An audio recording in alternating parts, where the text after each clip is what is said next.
Muito bem, e o novo líder, o Flamengo, enfiou 5-0 no Fortaleza, com gols do Arrascaeta, do Everton Araújo, Luiz Araújo e do Michael. E aí a pergunta que fica, Vessa, esse aí é a versão Dr. Jekyll. Não é simples golear 3 adversários como o Flamengo goleou no Brasileiro, incluindo o Corinthians. Fala pessoal, sejam muito bem-vindos ao Flamengo Informa. E agora vamos acompanhar as últimas novidades sobre o Mengão, como a imprensa paulista analisou a última vitória do Flamengo, né? Nos últimos dias a gente viu, no dia de ontem, na verdade, a análise ali do sorteio das oitavas da Libertadores, também da Copa do Brasil, porém, os paulistas elogiaram a última vitória do Mengão antes do Super Mundial de Clubes.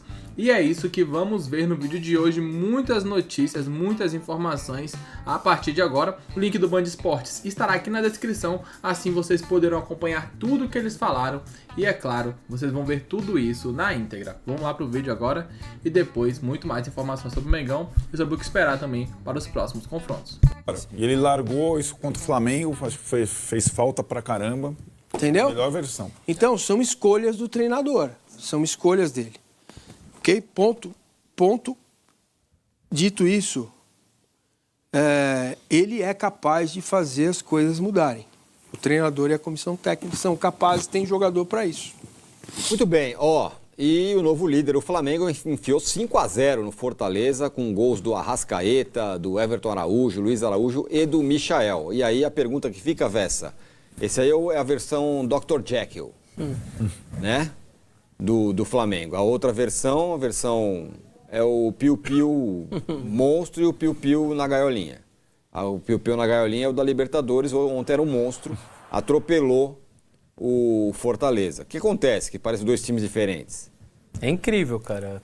E é exatamente isso. Parece um exagero, mas não é.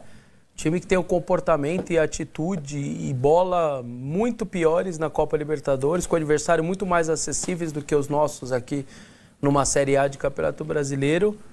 E muda-se muito mesmo. A minha tese é aquela do lance da prioridade, que a diretoria, o treinador vieram a público e falaram, nossa prioridade é o brasileiro, os jogadores absorveram, e se o clube está falando sobre isso, é porque inclusive premiações e tudo mais deve estar priorizando muito o brasileiro também. E aí você pega um ambiente todo priorizando uma competição, você vê o jogo que está fazendo. E a outra que está sendo deixada de lado é tratada daquela maneira dentro das 4 linhas. Se vai ser assim a partir das oitavas, não sei. Que justifica o jogo contra o... Mas é que não é um. Contra o Tati? Então não é um. São 6 jogos de uma fase de grupos de Libertadores e já 11 de brasileiro. 11 praticamente muito bons e 6 muito... Cara, não é possível que em 17 jogos, 6 de um lado e 11 do outro, tá tendo comportamento... Se fosse uma semana, um jogo, vamos lá, dá desconto, aconteceu. Não acordaram bem. Mas nós temos um recordezinho já bem razoável, hein?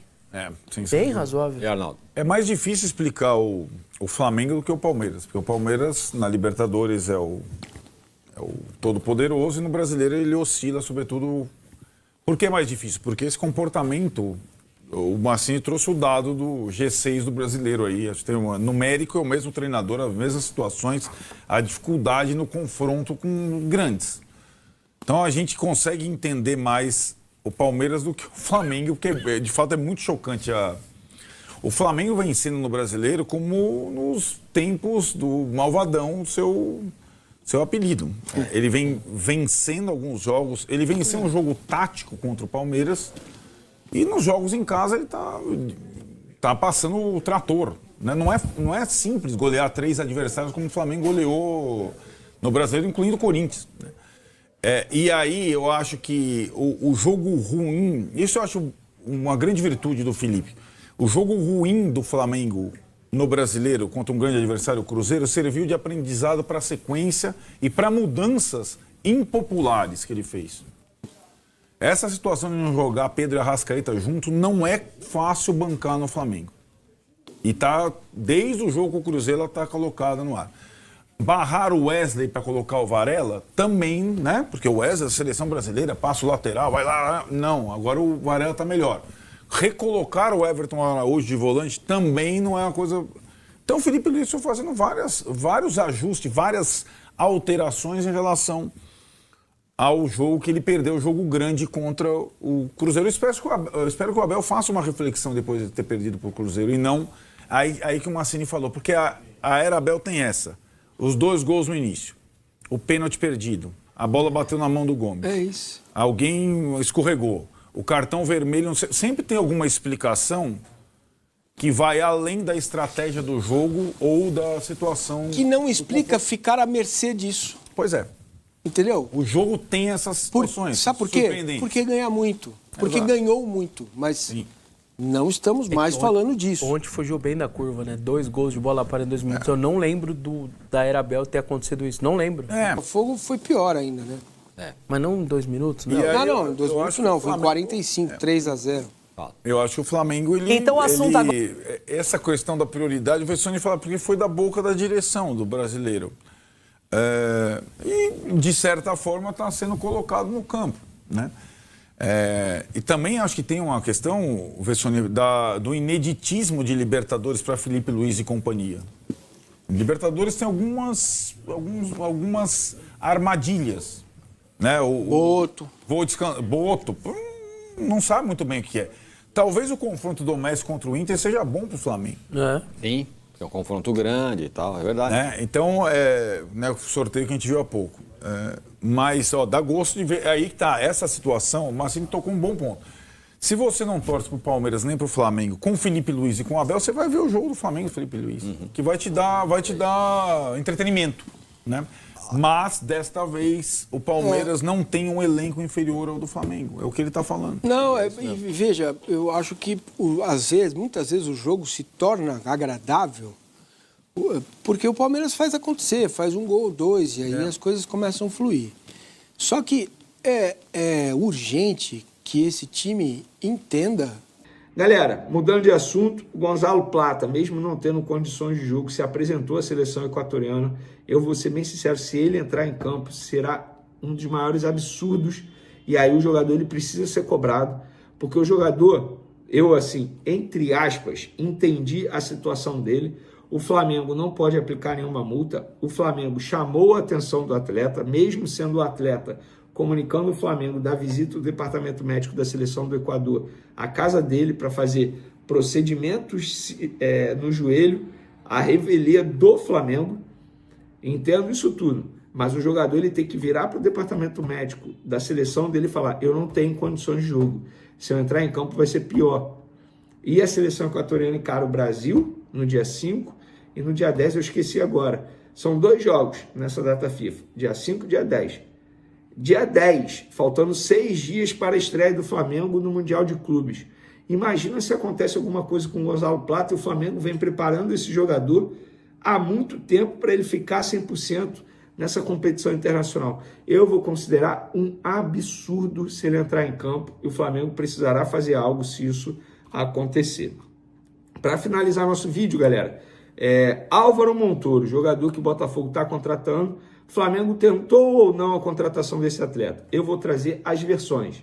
O Vélez, clube que o Álvaro Montoro, para quem não sabe, é um jogador promessa do futebol argentino, tá?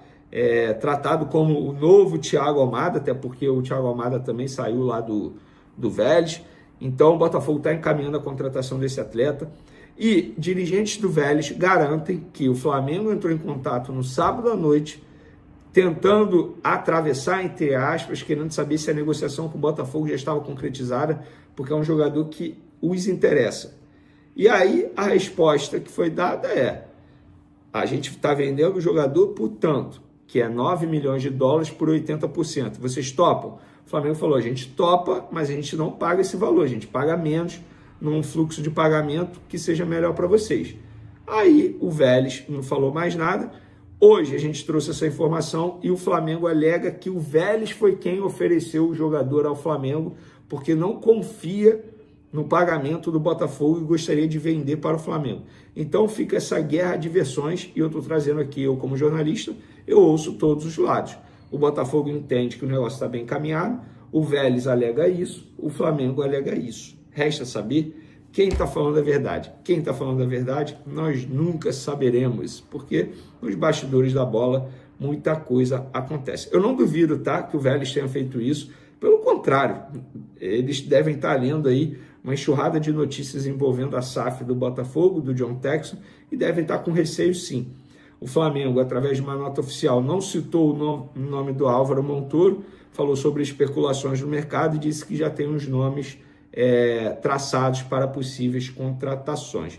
Pessoal, e a qualquer momento o Jorginho pode assinar com o Flamengo. O Jorginho, que casou na Itália, vai ter alguns dias de lua de mel e se apresenta ao Flamengo nesse final de semana para fazer exames e tal, iniciar os trabalhos como jogador rubro-negro e assim representar o Flamengo na disputa do Mundial de Clubes, que começa para o Flamengo no dia 16 de junho. É isso, galera. Gostaram do vídeo? Espero que sim. Obrigado a todos que... O link do canal do Vene estará aqui na descrição, né? Certamente um dos melhores canais quando o assunto é Flamengo, né? Sempre trazendo informações ali de bastidores. Ele pôde falar um pouco aí sobre as últimas informações. E no começo do vídeo a gente viu que a imprensa paulista falou, né? O que eles esperam desse Flamengo, o que acharam da força do Mengão, que ganhou muito bem antes do Super Mundial de Clubes. O Flamengo chegará muito forte, certamente, para classificar no seu grupo, né? O Flamengo lá que tá no grupo que tem Chelsea, o Esperança, né? E também agora o Los Angeles, que acabou eliminando ali, vencendo o jogo de desempate, na verdade o jogo que aconteceu ali contra o América do México, né? Lembrando que no grupo do Flamengo estava o León, que também é do México, porém não pôde participar, se eu não me engano, eles são o time é do mesmo dono do Pachuca, ou seja, ou joga um ou joga outro para não ter conflito de interesse. Acabou tendo esse jogo de desempate entre o Los Angeles dos Estados Unidos contra o América do México. Vocês conhecem muito bem o América do México, certamente causou muito terror no Flamengo já no passado recente, e agora o Mengão vai enfrentar esse grupo e tem tudo para classificar. É muito mais time do que o Esperança, bem melhor do que o Los Angeles, porém tem o Chelsea, né? Chelsea vem ali com muita motivação, até porque venceu a UEFA Conference League desses dias, né? Faz o quê? Uma semana que aconteceu isso. Diz o que vocês pensam, comentem abaixo. Daqui a pouco voltaremos com muito mais informações. Até logo mais. Valeu!